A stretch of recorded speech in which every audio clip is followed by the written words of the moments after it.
Hello students, welcome to EPG Pathshala. I am Atri Adhya Chatterjee from GD Binani PG College, Mirzapur, Uttar Pradesh. Today we are going to talk on the module Case Studies of Plays in Bangla Theatre under the paper Women, Theatre and Fine Arts. After studying this module, you should be able to understand the trajectory of modern Bengali plays with special reference to Shauli Mitra's Nathavati Anathvat. Shauli Mitra recontextualizes the conventional society as depicted in the epic through radical representation of the life of Draupadi. She questions the degree of scrupulousness present within the contemporary society in protecting women and their rights. She views that Draupadi has been a victim of subtle politics, contradictions, and dominance inherent within the patriarchal social system. It also introduces the reader to the different folk forms of Bengali theatre as well as the classical style of drama as explained in Bharata's Natya Shastra. The political freedom from the British Raj in 1947 infused a positive enthusiasm among the general mass of India. Indian theatre was no exception. The post-independence dramatists and directors consciously attempted to sketch out a new matrix of theatre for the newly born nation. They felt energized in presenting the earlier and the contemporary scenario of India with a new outlook. In the words of A.B. Dharwarkar, I quote, "The event of political independence marks the beginning of a highly self-conscious, self-reflexive period in Indian theatre during which most practitioners are engaged in creating a new theatre for the new nation, whether they locate the sources of novelty in the pre-colonial past or in the post-colonial present." Unquote. The playwrights scripted their dramas in their regional language, which were later translated into English. Some specific plays even underwent inter-regional translations, which made them highly significant as an extensive multilingual contemporary dramatic canon. Mainly, following the two modes of theatre, the playwrights and directors focused to create the modern Indian drama. The first mode followed the revival of ancient Indian myths and history, while the other, the exact contemporary socio-political situation of the nation through a realistic description. Aided by the Sangeet Natak Academy and the National School of Drama, the dramatists and directors could detach themselves from the imitation of Western sensibility and infuse their plays thematically and technically with Indian myths and history to portray the nation's ancient, pre-modern and pre-colonial past. This enhanced the possibility to depict the hopes, desires and sometimes even delusions of the newborn nation vividly. The panorama of such response was largely constituted with protests raised against illiteracy, corruption, unemployment, social inequality, poverty, communal disharmony, partition of the nation, and such other issues that stared on one's face during the post-independence period.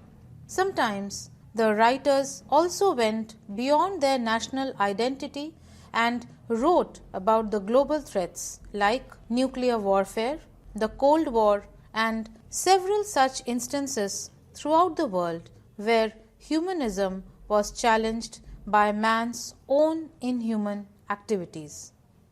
The dramatic prolegomenon. In the play Nathavati Anathvat 1983, translated as five lords yet none a protector, Shauli Mitro recontextualizes the conventional society as depicted in the epic through radical representation of the life of Draupadi. Mitra has been able to locate those silent, dark crevices of history and question the degree of scrupulousness present within the contemporary society in protecting women and their rights. She views that Draupadi has been a victim of subtle politics, contradictions, and dominance inherent within patriarchal social system. Draupadi, who always hailed from the royal background, was raised in Drupad's home as a princess, was a crown princess of Hastinapur, and later the queen of an empire. Yet, throughout her life, she hardly had any voice or agency in the epic and has been used as a functional device, a mere tool in the hands of patriarchy for serving its interests.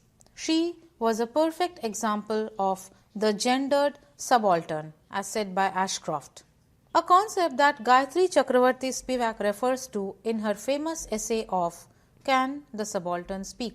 In spite of her strong standing in the social hierarchy, her voice was always subdued and she hardly had any freedom or choice.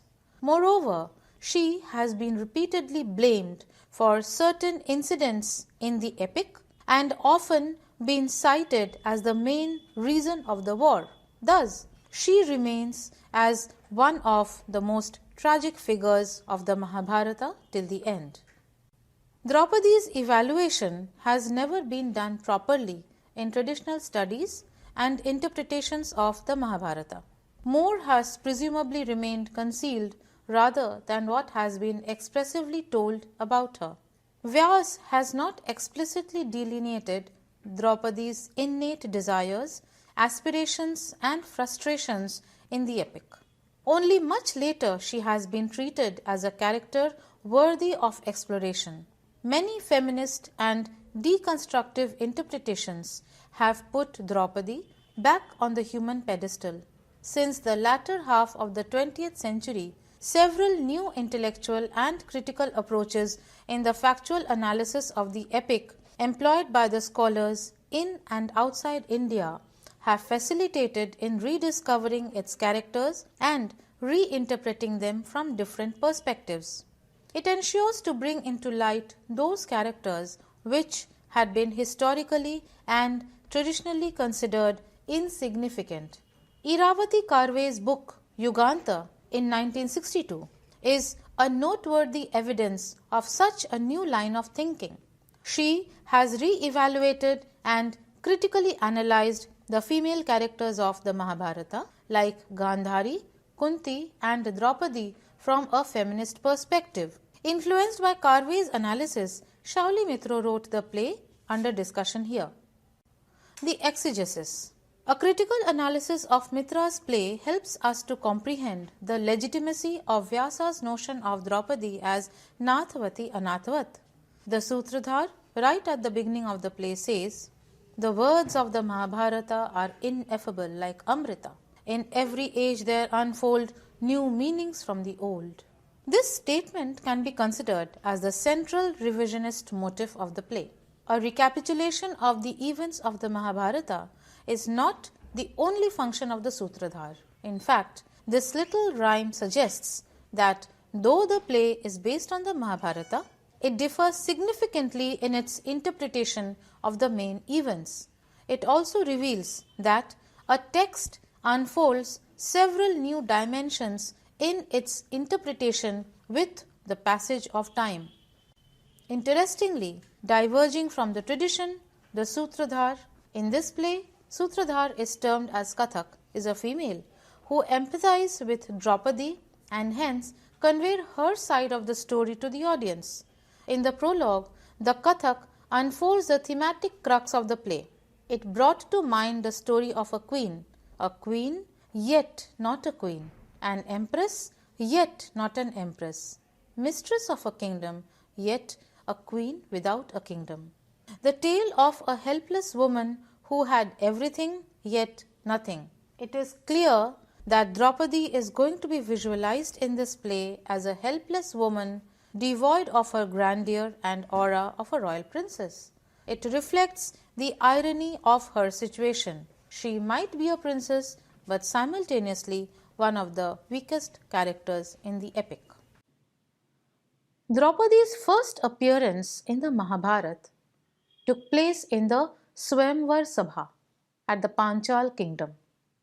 The beautiful and gorgeous Draupadi remained unaware of any suitor at the Swayamvar Sabha. But in the drama, Draupadi, as any other woman in her position, has a distinct choice. She likes Arjun and wishes for his success. The Kathak describes the young man picks up the bow and Draupadi's eyes grow deep and dark. He strings the bow and Draupadi thinks, could he do it? Could the brave young man pierce the target? Her amazement and happiness is suggestive of her heart's desire to marry Arjuna. As Arjuna becomes successful, she gazes enthralled at her new husband. Mitra's Draupadi is much more natural in expressing herself. Draupadi walks away from the Swayamvar Sabha with Arjuna in a daze towards his hut. Though Arjuna's clothes reveal his poverty, Draupadi overlooks it and surrenders herself to him. However, the following event jolts Draupadi out of her reverie. Kunti's order to her sons to share the arms among the brothers and accordingly their swift execution of it takes place without seeking Draupadi's opinion.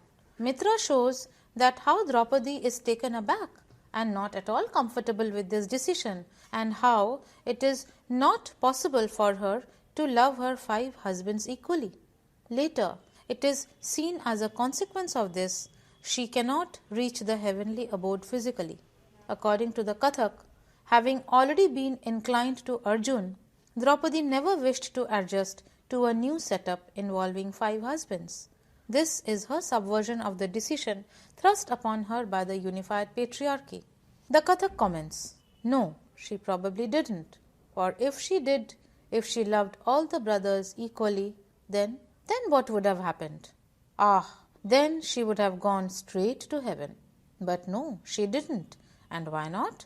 Because it was Arjun, the heroic Arjun whom Draupadi had loved. Similarly, we get a glimpse of subversive Draupadi later at the royal court of Hastinapur, when Yudhishthir pawns her at the game of dice. The Kathak condemns Yudhishthira's participation in the game of dice and putting Draupadi as a pawn. Just think, Yudhishthira actually says this. The son of Dharma says this without once pausing to use his judgment. He thinks neither of the husband's moral obligations nor of the wife's rights. He just goes ahead and takes Draupadi, the beloved of the 5 Pandavas. How absurd, how very absurd, unquote. As Draupadi is one, while the royal court of Hastinapur is reverberating with crude celebrations of the Kauravas, the Kathak condemns the silent intellectuals of the court. She turns her eyes towards the world devoid of justice, where the women from ages have been tortured and have been objectified and reduced to become victims of lust. The Kathak comments, good sirs, there are times when the wise and the learned keep mum, while the weak go on being tortured endlessly. When Draupadi hears about this, she asks a valid question about who had initially been won, Yudhishthir or her. Nobody could answer this, as technically she could not have been pawned by somebody who has already lost himself in the game of dice. But Draupadi's tragedy lies in her gender. Nobody is answerable to her in spite of her superior status as the royal princess. She is humiliated more in the episode of the Vastraharan by Duryodhan, Dushasan and Karna. As the play holds Yudhishthir's responsibility for this public humiliation of Draupadi, the Kathak condemns him as a disgraceful person fit to be eternally doomed to hell. While the first half of Five Lords Yet None a Protector is packed with events, those revolve around Draupadi in the Mahabharata, ranging from Swayamvar to Vastraharan, the second half delineates her hopes, aspirations, desires, frustrations, delusions, and pangs. The play transcends the matrix of the epic in this part, and thus Draupadi is able to freely express her opinions about the life she leads and her surroundings. In the epic, Draupadi has been silenced throughout and seen to merely perform the role of a loyal wife of the Pandavas. But Mitra's Draupadi is dissatisfied with her co-wives. In the Mahabharata, we witness how the envious Draupadi initially kept herself away from Subhadra. However, her displeasure did not last long owing to Arjun's presence of mind. But in the play, Draupadi's being jealous of her co-wives attracts our attention. She repeatedly asks herself why she has to share the misfortunes of the Pandavas alone. In fact, it is Draupadi who always remained dedicated to her husbands. But the Pandavas were never content with only Draupadi as their wife. All of them had been polygamous. However, none of their wives came to share their sorrows. Hence, Draupadi rightly expresses her grievances against her co-wives in the play. The Kathak reveals the mental turmoil of Draupadi. The luckless woman came to live in the forest with her 5 lords. What about the other wives? After all, the Pandavas did have other wives. Subhadra, Karenumati, Devika, Vijaya, and all the rest of them. Draupadi is a glaring example of the worst form of negligence towards women by a society dominated by patriarchy. Throughout her entire life, she has been victimized and has remained as an object of lust of other people. She had to endure the aggressions of Duryodhan, Dushasan, Karna, Jatasur, Jayadratha, Kichak, and others. She was also subjected to the whims of a biased society. In the play, she condemns her polyandrous marriage that was arranged against her wish and questions the impelling rules of Narad regarding her conjugal life. Immensely impressed by Arjun's dynamic personality, she falls in love with him and marries him at the Swayamvar Sabha. But at the time of devising the trellis of her family life, her feelings become insignificant. It is the patriarchal agency which always decides her destiny, paying least regard to her wish or choice. She is fixed up to spend a year with each of her husbands sequentially. The Kathak contemptuously remarks, "Yes, dear sirs, it was the valiant Arjun that she had accepted. But because Yudhishthir was the eldest, Draupadi had to live not with the one she had loved and wedded, but with Yudhishthir. Narad Muni turned up from somewhere and he and the brothers just settled everything. They decided that Draupadi would live with each brother for a year, by turn in descending order, starting with the eldest. Draupadi is actually betrayed by Arjuna, whom she has loved unconditionally. In the first year of Draupadi's conjugal life, Arjuna breaks the law laid down by Narad and is exiled for 12 years to the forest to lead the life of a brahmachari. Though Draupadi waits all the time for Arjuna, but he never remains a virgin. In fact, his involvement in polygamy signifies his double standard that Draupadi never approves of. The Kathak says, Arjun did not lack female company during the banishment. Ulupi, Chitrangada, Subhadra. Draupadi got to hear of it, of course. Arjun neglects Draupadi even in her days of despair and does not personally object, resist, or raise his voice against the heinous act of Vastraharan at the royal court of Hastinapur.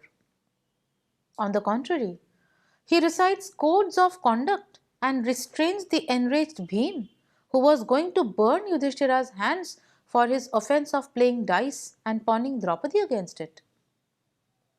The Kathak states, and on that horrible day, the day of the dice game, Arjun had remained silent. Why he had not come forward to protect the honor of his beloved Panchali? Later also, Arjun's indifference hurts Draupadi. Since Draupadi loves Arjun deeply and is unable to resist the craving for his companionship, she voluntarily prefers exile for herself. But the unfortunate Draupadi's desire remains unfulfilled as Arjun, at Vyasadeva's advice, begins tapasya in order to secure arms. Before Arjuna commences his journey for his meditation, Draupadi tries to impress upon him that his worth is of utmost significance in her life. She tells him that her life is a complete void without Arjuna.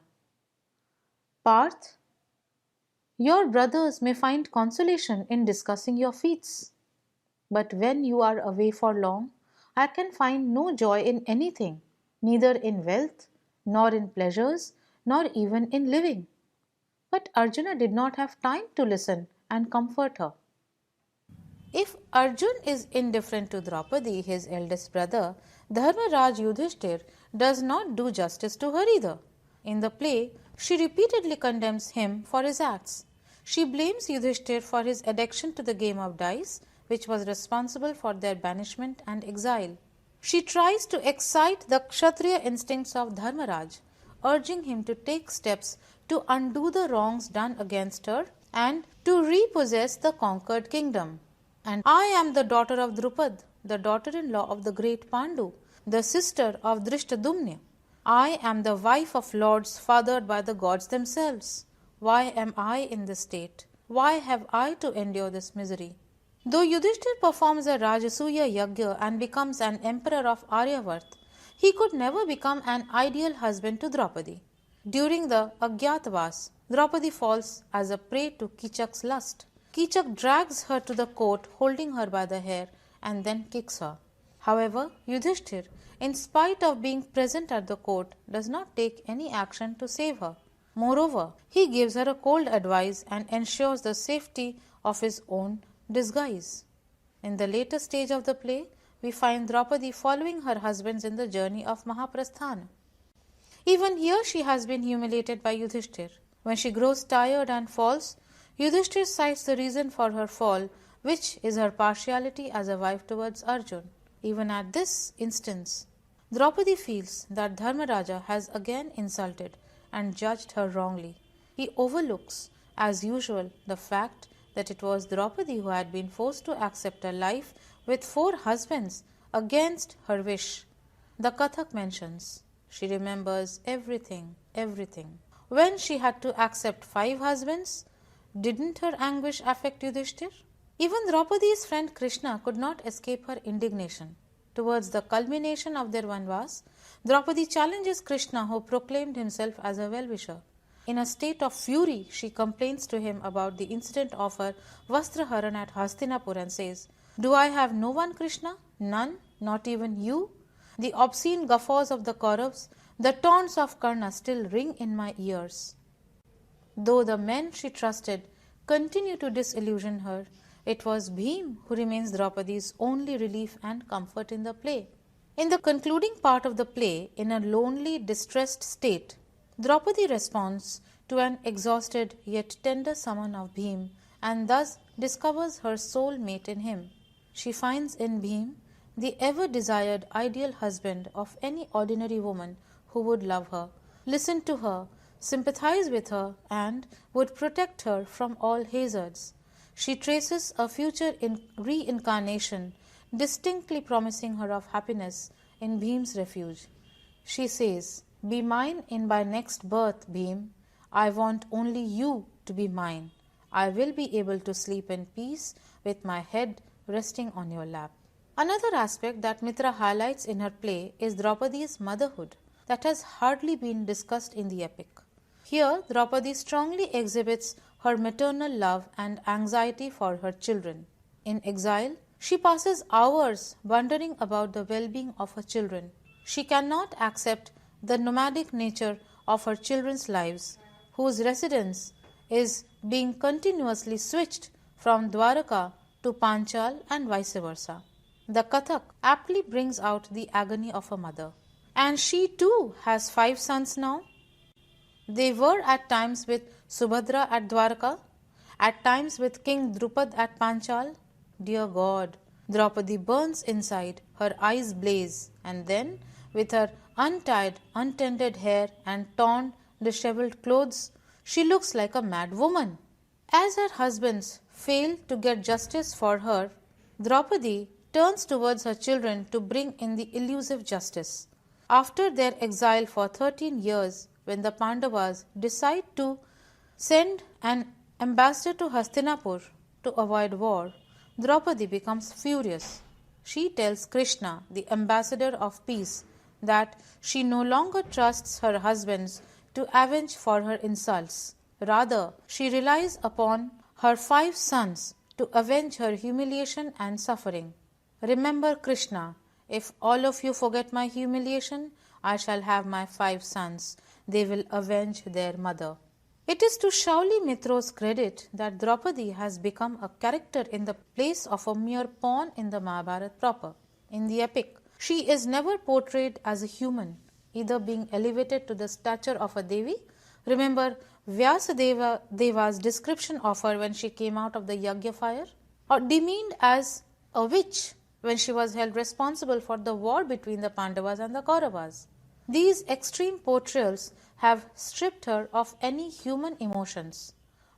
Mitra has gone against the grain to reinterpret Draupadi as a human being with dreams, desires, hopes, aspirations, and most importantly, complexities and ambiguities. Her play has given voice to Draupadi that she clearly lacked in the epic. Rather than being an object worked upon by fate and patriarchy, Draupadi becomes a daughter, a wife, and a mother in Nathvati Anathvat. In bestowing human emotions and feelings, Mitra has given Draupadi an agency that clearly transcends the patriarchal, rigid norms of the time. In Mitra's dexterous characterization, Draupadi of her play becomes symbolically synonymous with the movement that in the years to come would ask for gender equality between men and women. Moreover, in a general context, Draupadi has become the voice of a social iconoclast. Now let us talk a little bit about the technique and style. The modern Indian drama has embraced various modes of experimentation in its dramatic body. It has not only been incorporating various principles of the Natya Shastra and Western dramaturgy and appropriating these dominant traditions, but also blending various regional dramatic elements with them. The Chhattisgarhi folk elements in Habib Tanvir's plays, K. N. Panikar's adaptation of the Teyyam using huge masks and costumes, and Ratan Thiam's application of Tangta, Nat Sankirtana, Lai Haraba, and Vari Liba in his performances are the few examples. Those are spoken of very often in the context. Shauli Mitra's play Nathvati Anathvat adheres to the same tradition as well. It is an amalgamation of the classical Natya Shastric techniques with their plebeian counterparts such as the techniques of Pandavani and Kathakotha. Written in the 2nd century BCE, Bharata's Natya Shastra emphasizes the body as the medium of performance. The role of Angikabhinay to express the various psychological states or bhavas causing rasa or realization, rasanubhuti, is unquestionable. The Natya Shastra categorizes Angika Abhinay into 3 parts such as Sarira Abhinay, acting through limbs, Mukhaja Abhinay, acting through face, and Chistakrita Abhinay, acting through entire body, and vividly discusses the application of these gestures and their effect upon the audience. Sharir Abhinay is restricted within the delicate movements of the Anga, that is head, hands, neck, breast, belly, waist, thigh and feet. And Upanga are eyes, eyebrows, nose, mouth, lower lip and chin only. In the Natya Shastra, 67 types of gestures for hands or mudras have been discussed. In the case of Mukhaj Abhinay, through the 4 colorations of the face, the four corresponding states like Swabhavika, natural, Prasanna, bright, Rakta, reddened, and Shyama, dark, can be displayed.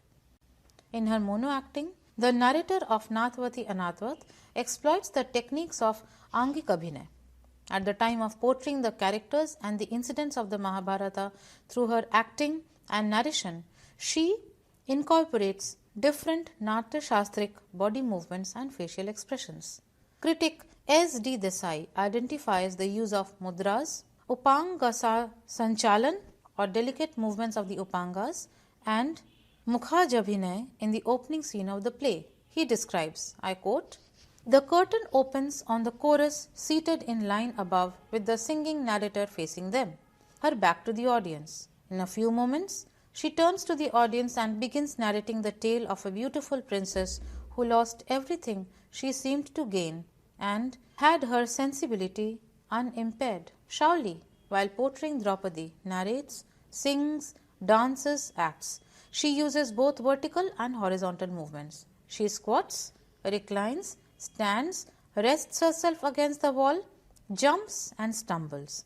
She raises herself to full height, she collapses and she crouches. She acts, she mimics, and she uses mudras and stances. With subtle touches, she gives glimpses of characters, a haughty Duryodhan, a crafty Shakuni, a king bloated with pride, and so on. At no moment grace doth her apart." The instruction part of the play points out the role of Natya Shastric technique. At the time of narrating the Vastraharan scene, Kathak, or the narrator of the play, through his body movements, portrays the aggression and dominance, mixed with a sort of egotistic pleasure of Dushasan and humiliation of Draupadi. The play instructs.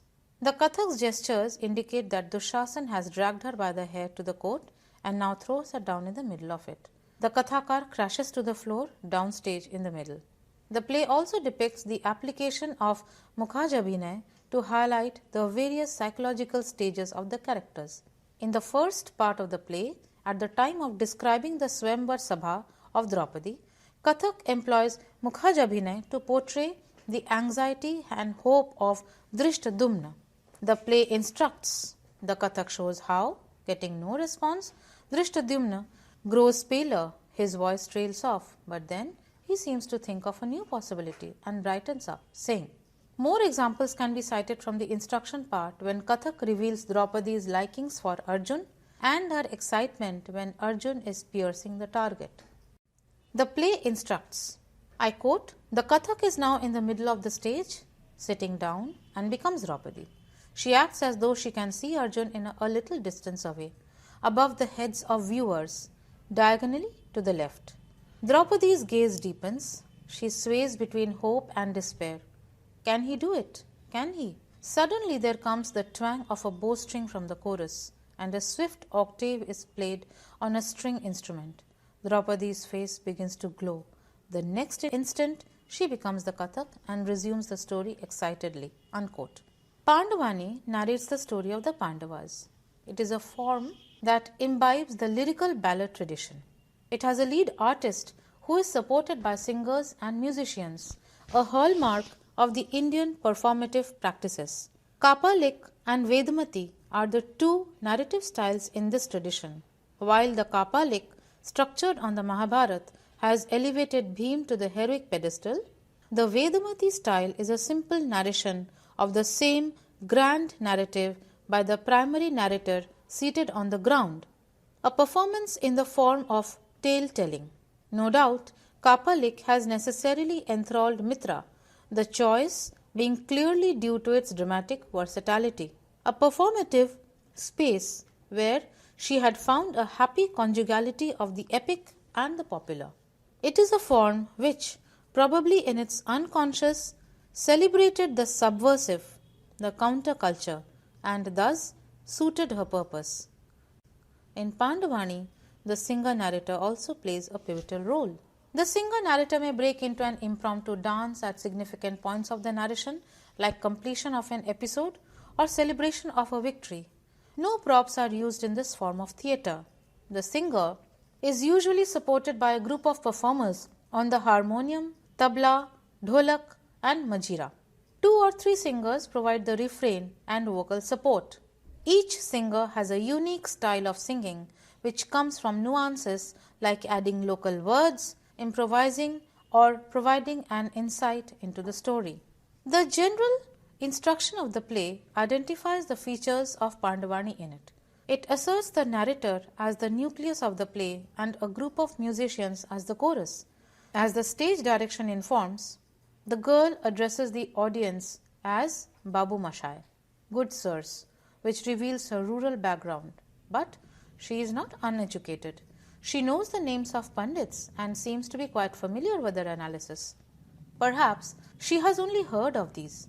Much of it she may have found eagerly from the learned and wise, and thus there has evolved within her a certain awareness, a certain perception of reality. Her companions sit in a row behind her. We shall call them the chorus. They sing, play instruments and back her up in acting when necessary. Kathakatha, a folk narrative tradition of ancient Bengal, has also been subsumed by Mitra in this play in order to attract the initiate and immediate relationship between the stage and the audience. This tradition basically concentrates on the narration of Hindu scriptural texts orchestrated by a musical subsidiary. The Kathak or the narrator plays an important role in it.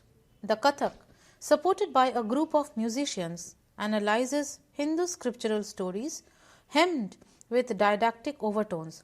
Mitra, in the beginning of her play, avers, the play has been written in the Kathakatha style. It has only one character, the narrator, the Kathakatrun, as the Kathak is also called.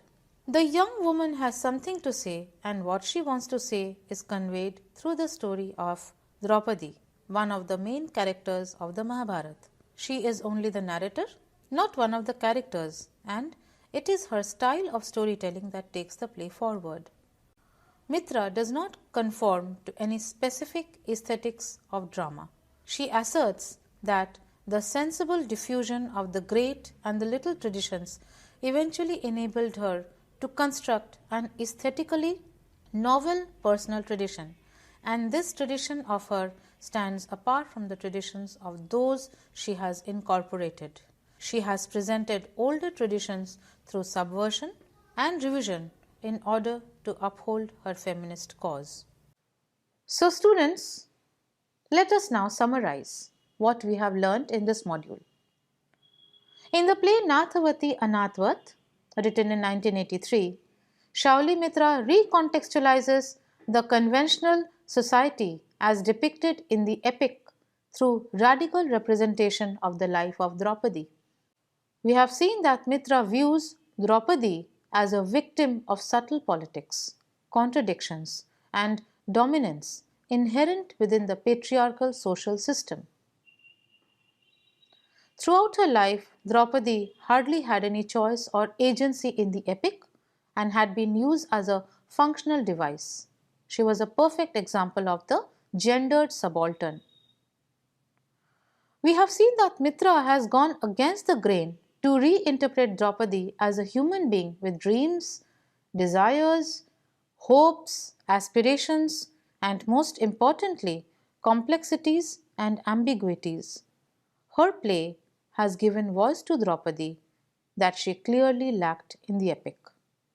In Mitra's dexterous characterization, Draupadi of her play becomes symbolically synonymous with the movement that in the years to come would ask for gender equality between men and women.